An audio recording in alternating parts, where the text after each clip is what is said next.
खबर छत्तीसगढ़ के राजनांदगांव से है, जहां डोंगरगांव पुलिस ने साइबर सेल के साथ मिलकर एक ठग विदेशी नागरिक को अपनी हिरासत में लिया है। पकड़ा गया आरोपी नाइजीरिया का है, जो लंबे समय से भारत के दिल्ली में रहकर अपनी महिला मित्र के साथ भारत की महिलाओं को अपने प्रेम जाल में फंसाकर उनसे रुपए ऐंठता था।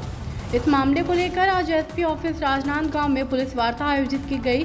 एएसपी राहुल देव शर्मा ने बताया कि एक विदेशी नाइजीरियन साइबर फाइनेंशियल फ्रॉड को पकड़ा गया है। आरोपी का नाम जॉनसन सैमुअल, पिता सैमुअल, उम्र 40 साल, वर्तमान निवासी 81 संत नगर, तिलक नगर, नई दिल्ली का है। आरोपी ने डोंगरगांव थाना क्षेत्र के एक महिला से सोशल नेटवर्किंग शादी.com में दोस्ती की।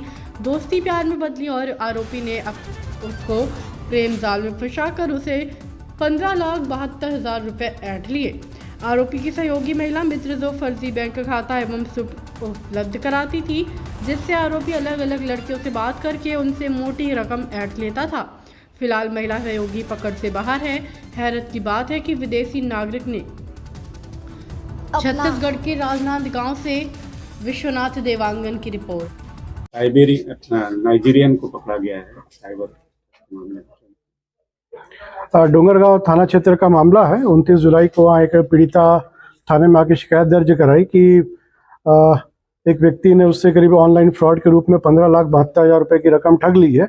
और उसने बताया कि शादी.com के माध्यम से एक यूके के व्यक्ति से उसका परिचय हुआ और वो इंडिया आ रहा था, और इस दौरान उसकी जो बड़ी विदेशी मुद्रा थी वो एयरपोर्ट में फंस गई है, और उसको छुड़वाने के एवज में वो महिला से मदद लेते गया और करीब 15,72,000 रुपये रकम ठग लिया। टेक्निकल जानकारी संबंध में एकत्रित की गई और उसके आधार पे साइबर थाना प्रभारी और डोंगरगांव थाना प्रभारी की एक संयुक्त टीम बनाई गई और इसको दिल्ली भेजा गया। और तकनीकी जानकारी के आधार पे आरोपी तक पहुंचा गया। तो आरोपी जो था वो नाइजीरिया निवासी जॉनसन सैमुअल है, जिसको पूछताछ में और उसके पास जो उपलब्ध लैपटॉप, मोबाइल इत्यादि टेक्निकल इनपुट के आधार पर उससे जानकारी प्राप्त की गई, तो उसने आरोप स्वीकार किया। और जब उसके अन्य चीज़ों को भी उसका अध्ययन किया गया तो वो इस प्रकार कई महिलाओं से वो इस प्रकार से फ्रॉड के संबंध में प्रयास करता था। कुछ महिलाओं को फ्रॉड का शिकार बनाया भी है। वर्तमान में उसको गिरफ्तार कर लिया गया है और इसे जेल भेजा जा रहा है। सर, इसमें आपने कहा था कि खासकर वीडियो या जिसकी शादी होने लगी है और जो पढ़े लिखे हैं उनको अपने जद में लेते हैं। इसका सॉफ्ट टारगेट वो होता था जो महिलाएं जिनकी शादी नहीं हुई होती थी, जो और शादी.com में जैसे जिन्होंने अपने इनरोल कराया, उसमें पीड़िता शादी.com में इनरोल कराई और दोनों एक दूसरे से बातचीत करने लगे। अब परिचय बढ़ाते गया। ये विदेशी है व्यक्ति और किसी के फेसबुक से आलोक देश पांडे नाम के व्यक्ति का फेसबुक से स्क्रीनशॉट निकाला, उसको एडिट किया, उसके पूरे परिवार की प्रोफाइल बनाई। उसमें किसी को अपना भाई बताया, किसी को अपनी बहन बताया, किसी को अपनी माँ बताया। इस तरीके से वो इमोशनल रूप से जो है लगाव स्थापित कर लेता था पीड़िता के साथ या अन्य महिलाओं के साथ, और उनको झांसे में ले लेता था। बताता था कि मैं विदेश में ही यूके में ही पला बढ़ा हूँ और अपना पूरा बिजनेस समेट के भारत आने वाला हूँ। तो अचानक एक दिन बोलता है कि मेरी जो करीब इस मैटर में बताया कि 85,000 मेरा पाउंड जो है वो पकड़ा गया है कस्टम में, और कस्टम में मेरे को ड्यूटी पटाना पड़ेगा इस रुपए में कन्वर्ट करने के लिए इस पाउंड को। तो इस तरीके से उसने फ्रॉड का शिकार बनाया। इसी तरीके से अलग अलग तरीके से वो महिलाओं को झांसे में लेता था। जब कुछ महिलाएं इसके झांसे में नहीं आती तो उसको ब्लॉक कर देता था। इसमें ब्लॉक भी दिख रहा है इसके में। तो लगातार ये महिलाओं से संपर्क करता था। जो फंस जाती थी महिलाएं, उसके झांसे में आ जाती थी, उनसे रकम वसूल लेता था, फिर ब्लॉक कर देता था। मेरा प्रश्न ये था कि पढ़े लिखे महिलाओं को जद में निश्चित रूप से ये जो नाइजीरियन है, ये इससे वही व्यक्ति बात कर सकता है जो अंग्रेजी भाषा का जानकार होगा। तो पढ़ी लिखी महिलाएं भी इस प्रकार के फ्रॉड में आ जा रही हैं। ये थोड़ा सा सोचनीय विषय है। आपके माध्यम से हम अपील करते हैं कि कभी भी किसी अनजान व्यक्ति से सोशल मीडिया जैसे प्लेटफॉर्म पे तो बिल्कुल भी सोच समझ के लोगों से परिचय बनाएं और सोच समझ से लोगों पर विश्वास करें। पैसे का लेन देन बिल्कुल भी ना करें। सदन प्रतियोगिता आयोजित होनी है, किस तरह की प्रतियोगिता है, कहाँ के खिलाड़ी? देखिए, ये प्रतियोगिता केवल महिलाओं के लिए है, जिसमें उम्र का कहीं कोई वो नहीं है, क्राइटेरिया नहीं है। बच्चियों के लिए, युवतियों के लिए और महिलाओं के लिए, सभी के लिए ये प्रतियोगिता है।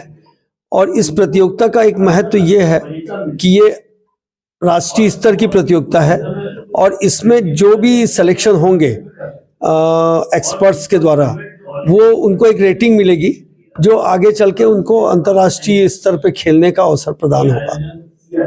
जी, आप ये बताइए कि इस प्रतियोगिता का उद्देश्य क्या था, लंबे समय बाद ये प्रतियोगिता आयोजित हुई है? उद्देश्य देखिए, खेल कोई भी हो, प्रतियोगिता कोई भी हो, उसका उद्देश्य बहुत स्पष्ट रहता है कि प्रतिभाओं का एक प्रोत्साहन, प्रतिभाओं को प्रोत्साहित करना और उनको आगे बढ़ाने का एक उद्देश्य जो है वो मुख्य रहता है। और बहुत अरसे बाद इसलिए हो रही है क्योंकि ये सारी चीज़ें जो तय होती हैं वो ऑल इंडिया लेवल पे तय होती हैं।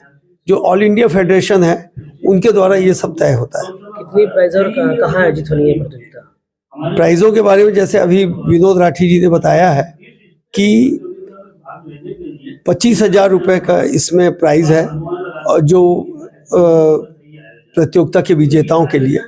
तो बात इसमें प्राइस का नहीं है, बात यह है कि इसमें प्रतिभागिता का है।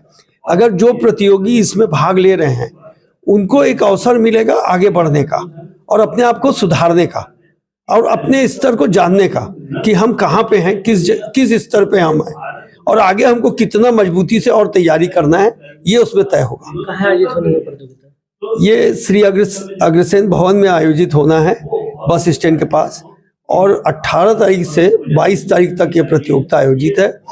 और इसमें आवास एवं भोजन प्रतियोगियों के लिए पूर्णतः निःशुल्क है।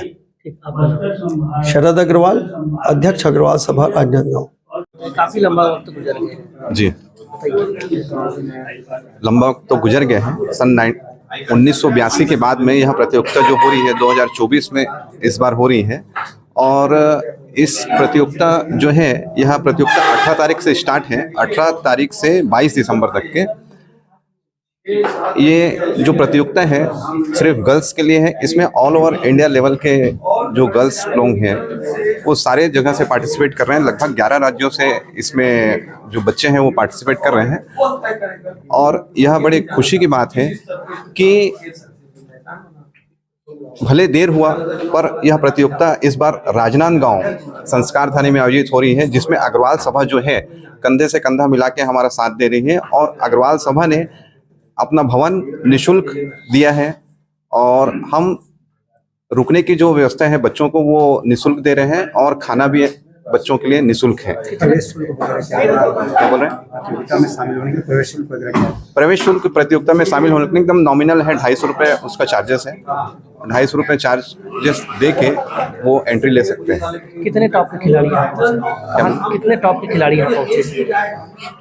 ये लगभग 11 राज्यों से पहुंचे हैं और इसमें जो टॉप के जो खिलाड़ी हैं जिनकी रेटिंग है 1875, वो सबसे टॉप में हैं जो तमिलनाडु से हैं। और यह प्रतियोगिता खेलने के बाद हो सकता है कि उनकी रेटिंग और बढ़ जाए। जैसे 1875 है तो हो सकता है 50 रेटिंग बढ़े तो वो 1925 के आसपास, यानी ये मेनली जो है रेटिंग टूर्नामेंट बढ़ाने का अवसर है। आपका नाम? ललित भंसाली, अध्यक्ष जिला शतरंज संघ।